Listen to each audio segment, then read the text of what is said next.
Hi, it's John. I'm back in my camper van. Woo! It's fixed. The water cooling problem is fixed. So that's great news.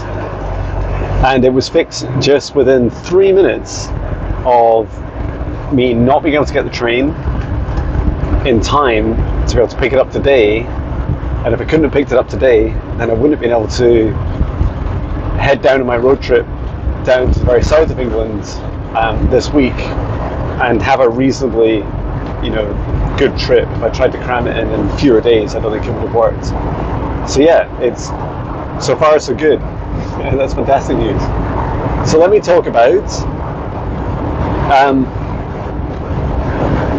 I'd like to expand a bit more on the subject of my newsletter today. So I send out a weekly newsletter, and the newsletter is all about how we're the problem and also the solution for the global problems we face. And when I heard this message this morning from my guides, I was just out walking Patch, and it didn't quite make it. It wasn't kind of distilled enough to make it into my walking with Patch video, but it was a very powerful message, and I think it really helps to just dive into a bit more detail and share a lot more like real life examples of my life, because we're all in this together, right? And none of us are better than each other. We're all equal. We haven't all had equal, backgrounds and privilege or upbringings or educations or, life experiences in any way. But we do all share the same planet, and we all share many themes together. So let's talk about, first of all, what is the problem?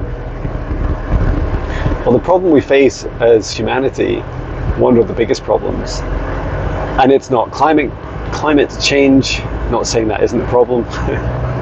It's not global poverty. Not saying that's not a problem. It is, absolutely is. And there's so many problems that it's not. Like, there's a whole universe of problems that it's not.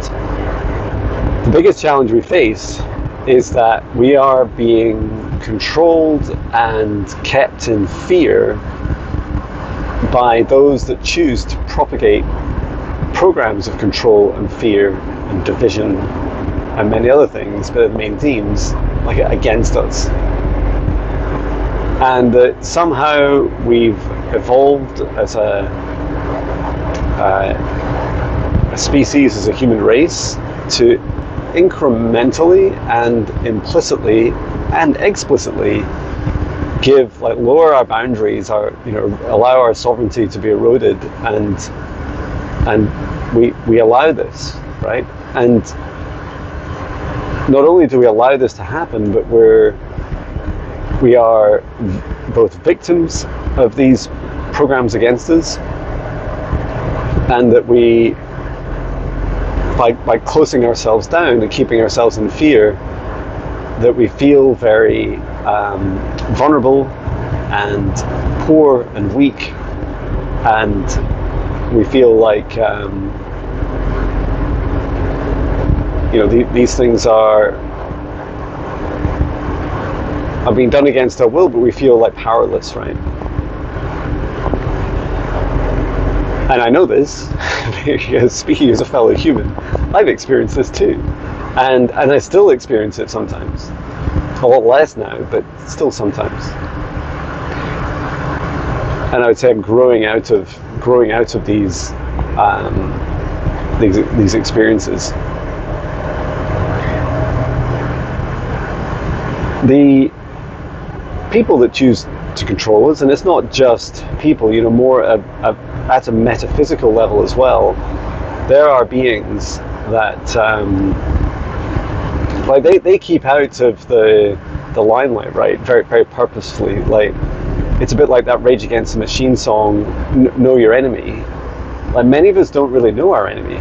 many of us think it's the public figures that we see. Like, it is not. I would say behind them are the real puppet masters. And I'm not saying that, I do believe that the visible world leaders have power, and they have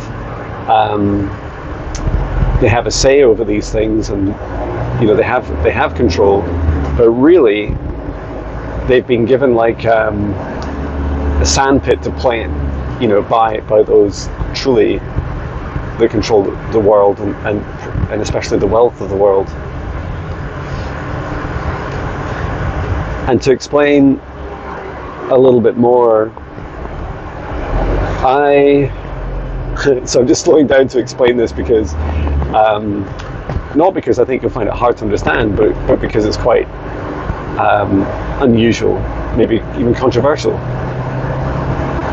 I've met the beings that control this planet, and they are incredibly dark, and they're also giant, and they're not humanoid, and they're absolutely not human.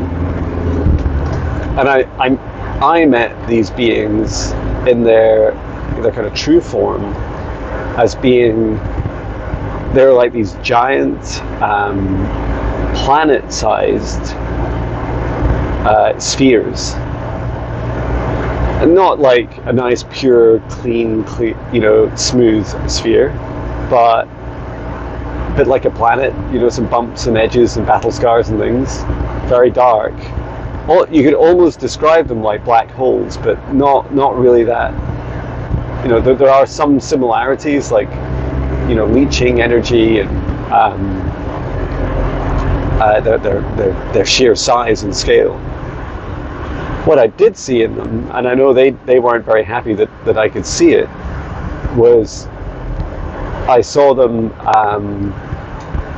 that every being has this little tiny golden divine spark in their hearts, and they do not like that, right? Like, they would, the darkness would much prefer to give the illusion that it is pure, that it is somehow unlimited evil and darkness, and us humans will have no chance of standing up against it. And yet you could see quite clearly, even though it's very, very tiny, like, I don't know a sense of scale, but imagine a planet quite a lot larger than Earth that was just completely jet black, like as dark, darker than the night sky. Which is funny because there's dark cars just pulled up in front of me. Imagine it's like totally jet black, this huge dark planet, and inside of it there's like a tennis ball or a baseball, and that's the light. Like, it's that sort of scale. But still, the good news is it only takes a little tiny divine spark within us, within any being, to cause a dramatic shift. You need a lot more dark. You may or may not have noticed this. You need a lot of dark, a lot more dark than light to dim the light in any way. So that's good news. Where did I meet them? I met them in a client session, and some surrounding meditations around it, in the lowest level of hell. So level minus 99. And you may have heard me describing experiences of hell. Like, recently I did a podcast with the wonderful Chloe Rose and Viviane Heller, and we spoke a lot about our experiences of soul fragment retrievals from hell. And we certainly never went anything as low as minus 99. And we described hell as being a place where you experience eternal torment, and almost as a way of like being able to pay off karma. Now, these beings, they're not there. They did not seem like they were there having a bad time. It seemed like they were enjoying it, and that that they're actually enjoying propagating hell against others. So like great deceivers, disruptors. The reason I share all this is because when I little 5'7" John, Binnie, stood up to them, I realized that it was just me, and I had a couple of archangels with me, including Archangel Michael. And I realized for the first time, because this is some time ago, it's at least a couple of years ago, I realized that we're all equal. And when you realize that we're all equal in this world, and as I said earlier, I don't mean that we all have the same amount of money or we have the same life opportunities or backgrounds or anything like that. But there's no hierarchy in this universe. No being is better than another being. I'm not better than a mouse or an ant, and they're not better than me. We are just all equal. And so when I stood up with my little light sword and I stood on Earth, staring out into space at these three, megalithic, planet-sized, dark entities, I got to see how they'd come over to Earth. Like, they've done this before, right? This isn't their first rodeo. They've come over to Earth to prey on the weak, us weak humans, or the weaknesses within us, and to bring, they seeded the first beings to create the matrix of control upon planet Earth, and so on. They are like the founders of our misery, and yet there is this hugely there's this huge rebalancing effort going on right now, right? So the trauma that they've put us through, or should I say, they've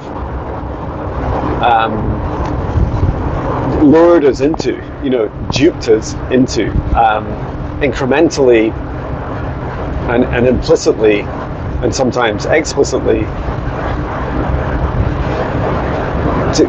through things like our greed and our desire to protect ourselves against one another, other humans. That they've fed on this, and they've been able to control us. And just like you see this roads, driving down, I'm driving down here in Bonnie, Scotland, they're still the ones that really control the natural resources of the planet, our greedy consumption of them, unsustainable consumption, and everything's a fear, right? There's so little that's left unscathed by these fear programs. For example, many of these people might be thinking, oh, I really need to make it to work, or I'm leaving work and I hope I get home on time.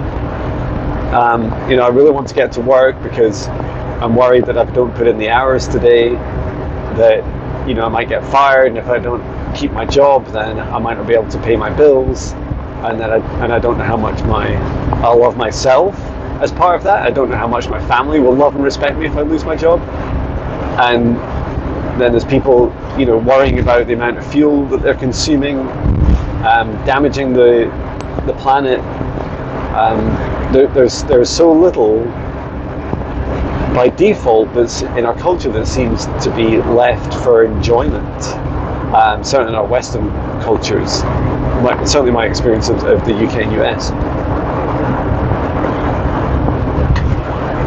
And yet, look, we're surrounded either side of the roads by nature, which is not just surviving, but it can thrive even though we chuckle our rubbish, our trash into our car windows and our van windows. If you stop by the side of the road, they're often filled with rubbish that's blown around, or people have left there when they've stopped.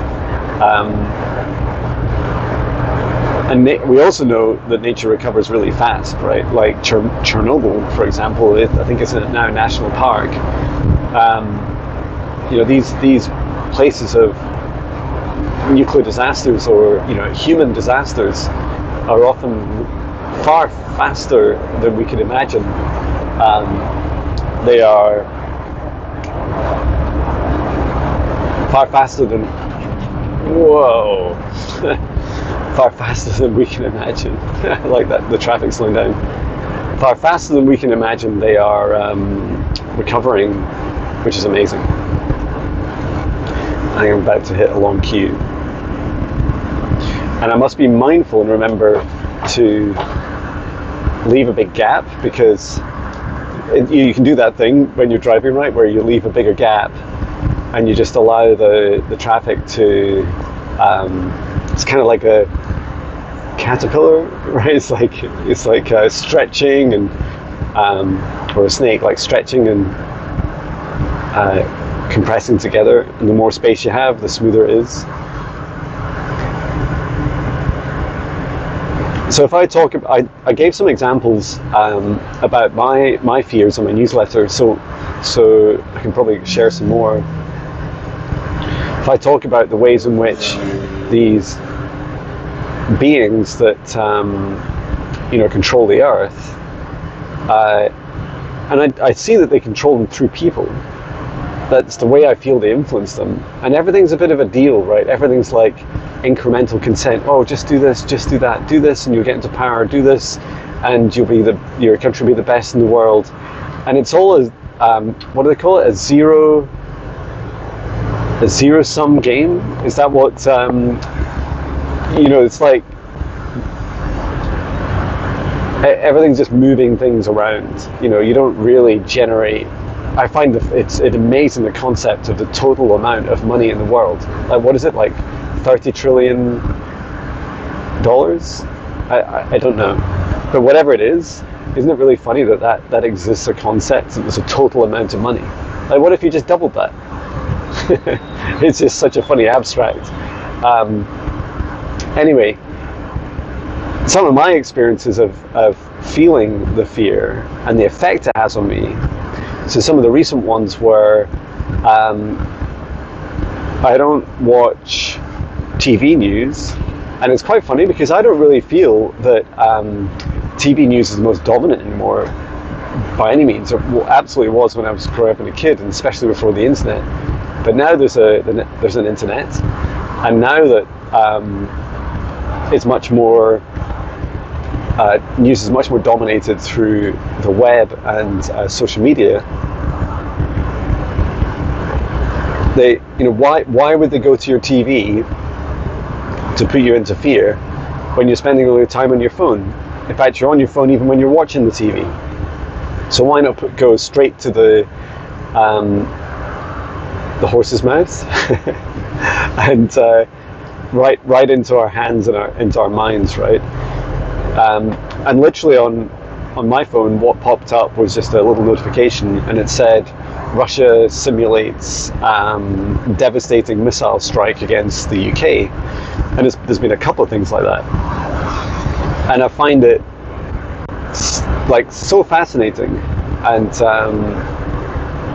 like, my reaction was that for a moment I felt unsafe. For a moment I felt like, well, that would be a true test of whether our bigger country friends, the US, would step in, or would they just let it happen and then step in? Like, even though the US has lots of bases here, and I'm sure many countries around the world feel like that, right? They feel like that when they have alliances with other countries. Would others step in? And I find it really fascinating that immediately when I felt that, I went into fear. My heart, just, I could feel it. It was almost like someone putting their hand around my heart and squeezing it, closer together, like. And I stopped. I remember I was holding my phone, so I put down my phone for a minute and I put my hand on my heart, and I just said, heart, we're safe. Heart, we're safe. Heart, we're safe. And then I breathe in through my nose and just allow my heart to open up again. And the important thing is, I'm safe right now. I can't guarantee there's not going to be war or not in the world, right? I can't guarantee that terrible things will or won't happen. But what I can guarantee is, for the moments where I have the opportunity to feel safe, I will feel safe. And that concept, like, I suddenly realized, I was like, John, this is not a, how we open our hearts, how we fight these fear programs, is not just by taking physical action, right? It's by opening our hearts. Like, it is the biggest F you to those that try and control us. Whenever every single moment they try and plant a seed of fear in our hearts, that we stop and we say, no, this is my heart. This is my body. This is my planet. This is our home. And I do not accept you attempting to put fear in my heart. And every time you come up with these stories, these simulations, or even physical attacks, I refuse. I refuse to close my heart for you.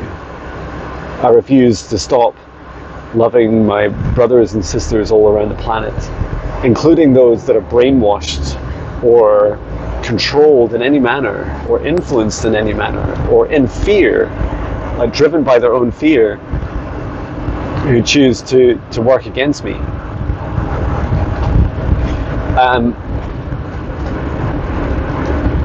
And then let's talk about something less dramatic, right? And not maybe not like some sort of war, but if I talk about the journey of my YouTube channel, my John Binnie YouTube channel, what's really fascinating about it is that it's been running for almost as long as YouTube, and YouTube just turned 20. And for the vast majority of the time, only until recently did I get up over above 7,000 subscribers, which is phenomenal. But up until then, I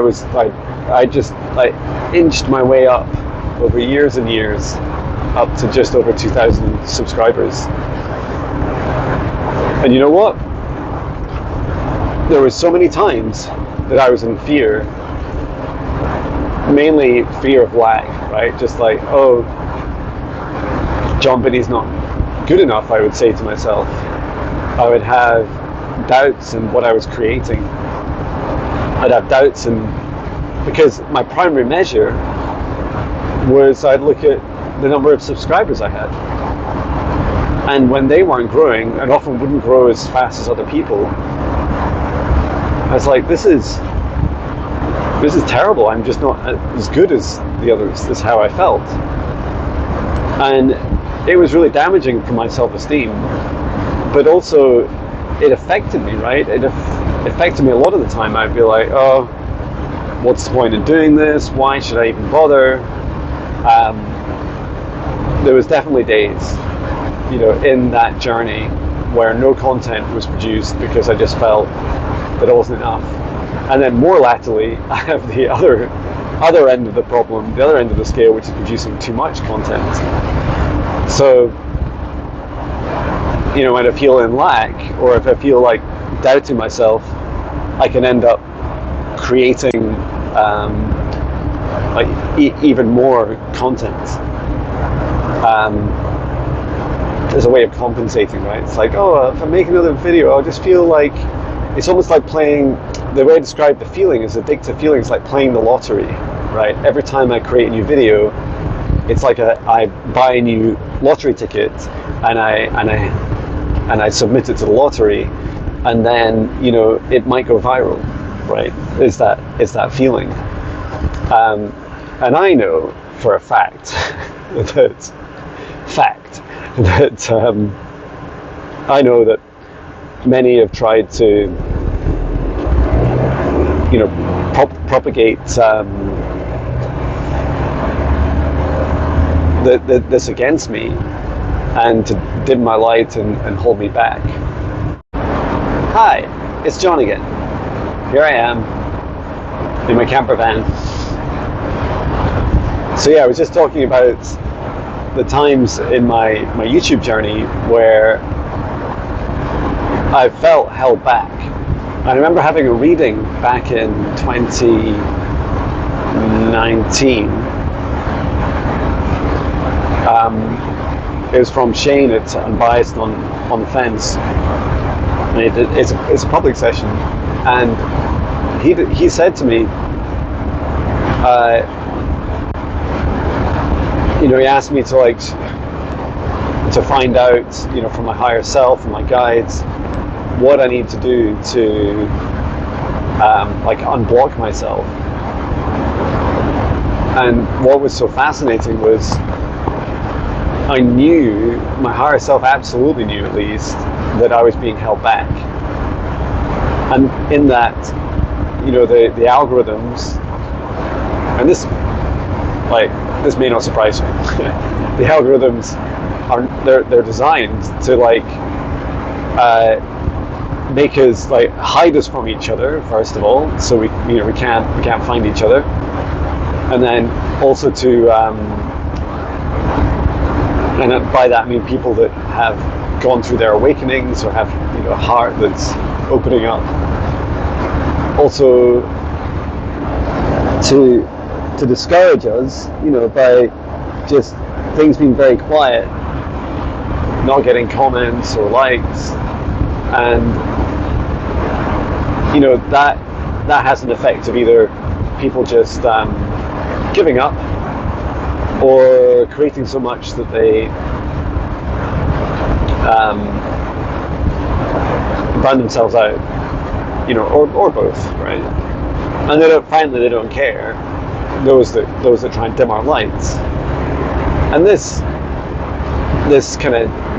tactics, they're so common. I see in psychic and negative entity and demonic attacks against people, is that just wearing someone out, draining their energy, is the simplest and most effective way of putting someone into fear and getting them to come off their mission, right? Because we will, right? We'll go into, often we'll end up either having some sort of burnout or breakdown, or if we're more proactive, I think I'd be more proactive, is that I would go into kind of self-care mode. I'd just be I'm taking a break from work, and I'll make sure that or my mission, and I'll make sure that I focus on my own health. So I feel like I've got enough background of the misery part to the problem that we face. Why being in fear is a problem? Why is it a problem, John? I'm trying to ask myself a question. John, why is it a problem? It's a problem because when we close our hearts, the energy, the love that we can share with each other is dramatically diminished. Almost if you get two humans side by side and then you shrink their hearts right down, and because they're in total fear of each other, and the individual abilities of us dramatically reduces, and we become scared of the very things we love. And it's almost like other humans, when we're in total fear states and variations thereof, we just feel so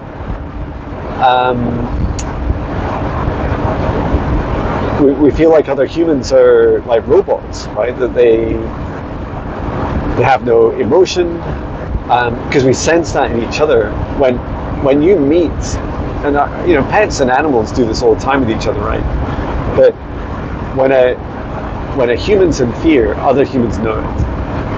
right? You just know it, and we can, like, I'm a big fan of dogs, and when a dog's in fear, they can, like, very commonly they can react in aggression. And on the surface, you just think, oh, that's an aggressive dog, but then when you really look at their heart, like, their heart is often broken, and they've suffered a lot of trauma, and they're in a lot of fear. And just seeing the sight of another dog or another human, or some specific pattern that they recognize in a dog or a human, that behind that anger and aggression, there is a beautiful heart that just needs help and needs healed. So yeah, that's definitely a thing.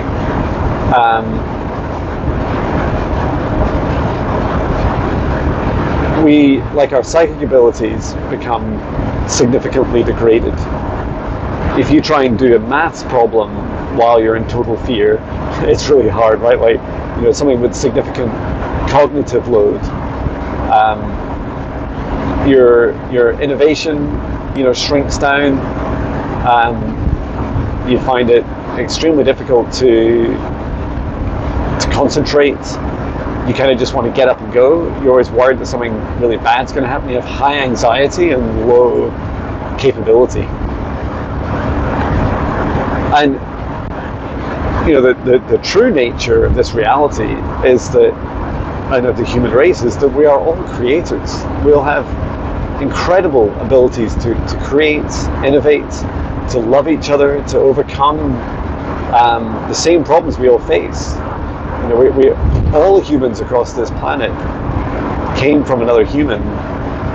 We all have mothers and fathers, brothers and sisters across this whole world, and we share many of the same challenges.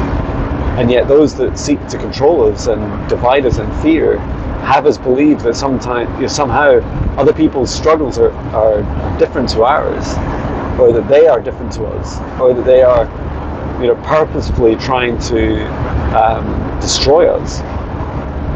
And so anything that propagates that, they will actively promote. And why do they go to such lengths? Because it's the most effective way to control 8 billion people around this planet, is to keep them in fear.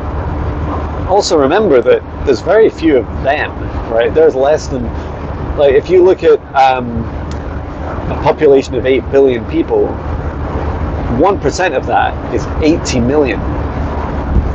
That's a lot of people, right? 80 million.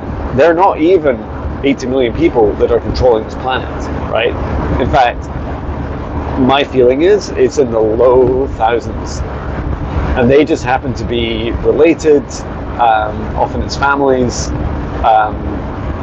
and you can give them lots of names, including family names, but there's no need to add that to this video. It's in plenty of other videos.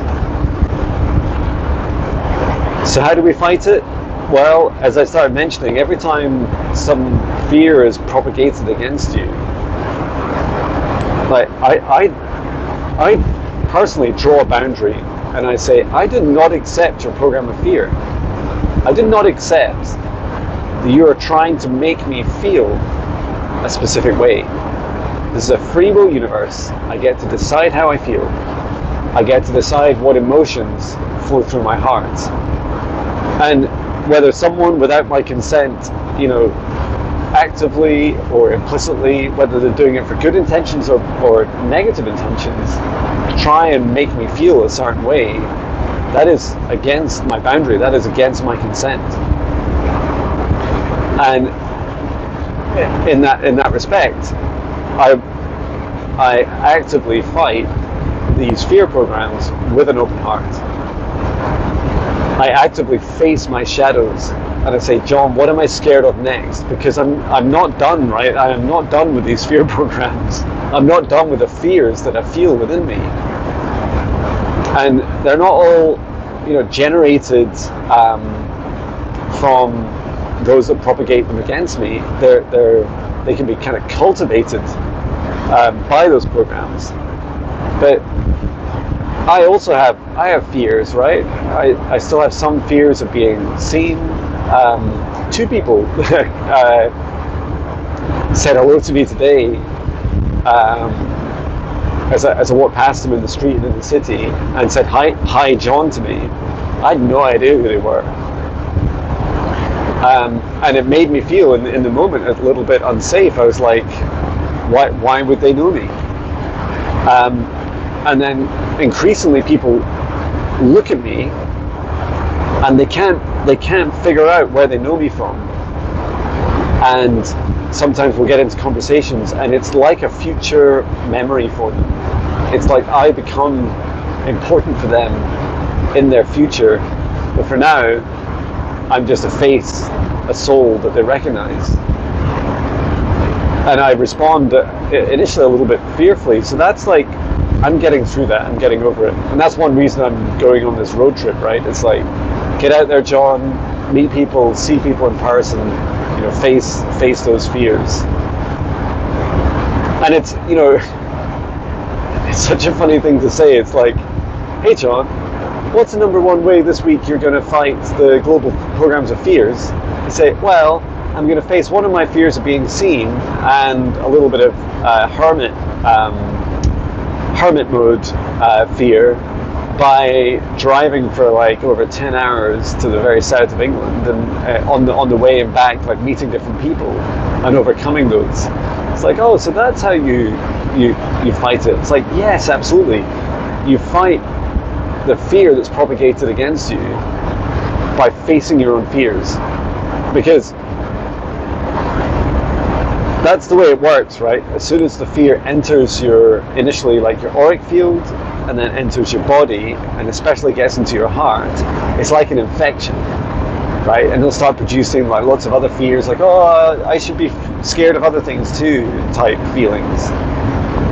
But the reality is, you get to say, no, I do not agree. I'm going to find where you've put those little seedlings of fears within me, and then I'm going to find them, and I'm going to shine a light on them, and I'm going to understand them and see what they are, and then I'm going to face them, and I'm going to like do my best to work through them. And I honestly feel that if we all did that today around the world, so if every single person said to themselves, okay, I accept that fear has been propagated against me, it's been like injected into me, I've allowed it and I've accepted it into me, I've got to get it out of there. I've got to get it right out of my heart. And so I'm going in there with a big torch of infinite unconditional love. I'm going to find those fears. I'm going to give them a great big hug. I'm going to tell them that I'm sorry. I'm sorry that I let this happen to me. I'm sorry to my heart that I let these things in. And now that they're in, they're part of me. And I face them. I face every single fear, every single shadow. And I work through one at a time in my own unique way. And if you could see me, I'm like waving my hand around as I'm doing it. And it's incredible, right? Because how does that work? How does it then change the world? And it's really simple. If all of our hearts, because this has happened on other planets, like my guys were saying, Lyra, Pleiades, Arcturus, and many more places, when these beings have sought to take control, whether they manifest through, Dracos or humans or whatever they choose to manifest and kind of try and invade like a planet with their fear and control, that individually the beings stand up as a civilization, as a planet, and say, no, I do not accept you trying to put fear in my heart. And they fight it. They fight it before it even gets in their hearts. And I feel that is a really, these stories are, these realities are really encouraging because it helps us think, you know what, I can do better than this. I can be a better being than the version of me that's just in fear all the time. And I also don't need to like completely freak out and try and face all my fears at once. I can just do one at a time. Because when you open your heart up, when you shine your light a little bit more, when you step into your power, when you have define and create strong boundaries around you, when you allow your heart to feel, every moment, every second, you allow your heart to feel truly safe and in love, you step into your superpowers, you activate your psychic abilities, you become this more, joyful, active, beautiful, loving version of you. And this reality is not like a linear reality, right? This is also what part of the fear program, right? Which is, that A plus B equals C. Like, that is not true in increasing amounts of modern science, especially in quantum physics. A plus B equals C if no one's observing it, and then when you stick a human in watching the calculation, suddenly it changes. Sometimes it's C, sometimes it's D. Sometimes it's C and D. And why is that? Because our own consciousness and the emotions that our consciousness is feeling, and therefore the frequency and vibration that comes from our consciousness, has a dramatic effect on reality.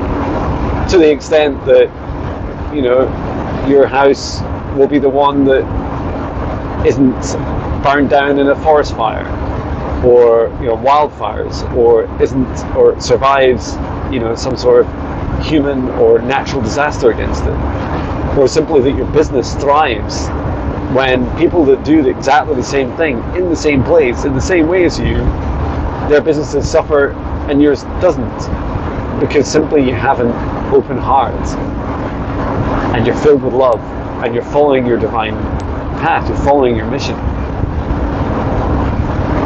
And it's taken me a long time to start to get some of these principles like straight in my head, but especially over the last year, and meeting more and more people in fear and helping them has helped me understand more about my own fears and why it's so important for me to not just face my own fears, but try and lead by example in a way that, just go and do it and then share a bit about those experiences, right?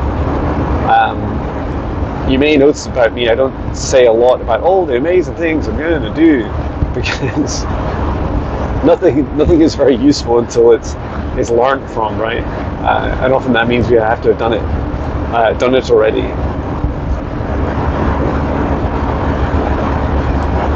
So, I'd encourage you to have a think about ways in which you can catch yourself feeling in fear. One thing I've been doing a real cull of my social media feeds, and anything that causes any kind of addiction, any addictive feelings in me, including fear, but anything that just doesn't serve my highest good or feels like a little bit weird or I'm not so sure about it, and it includes adverts, people that share other people's content, people that just share their own content. I'm just busy unfollowing, quite a few, and I give a lot of people the benefit of the doubt, and then, know that it's okay to do this, right? You can like restrict or unfollow people. It's not a crime, right?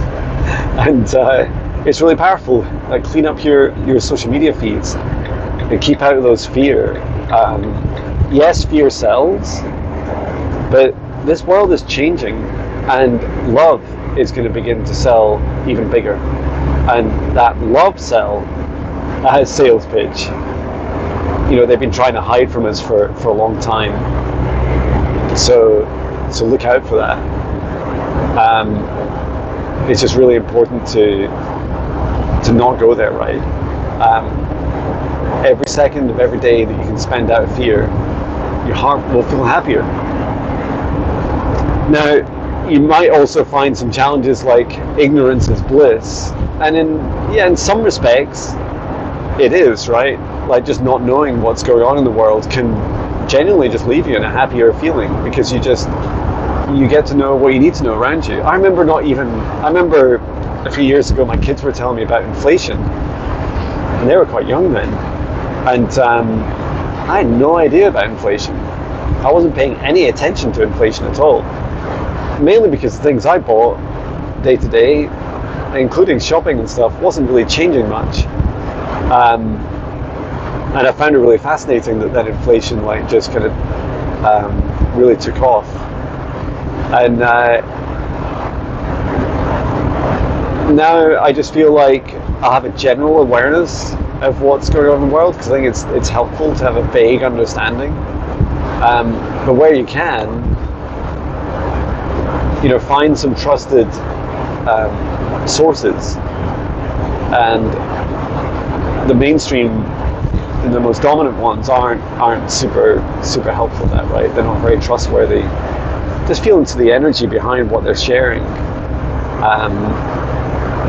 And I'm sure there's channels that do good news. I can't remember any of their names, but I'll have to look for some, because amazing things happen around this world all the time, every day.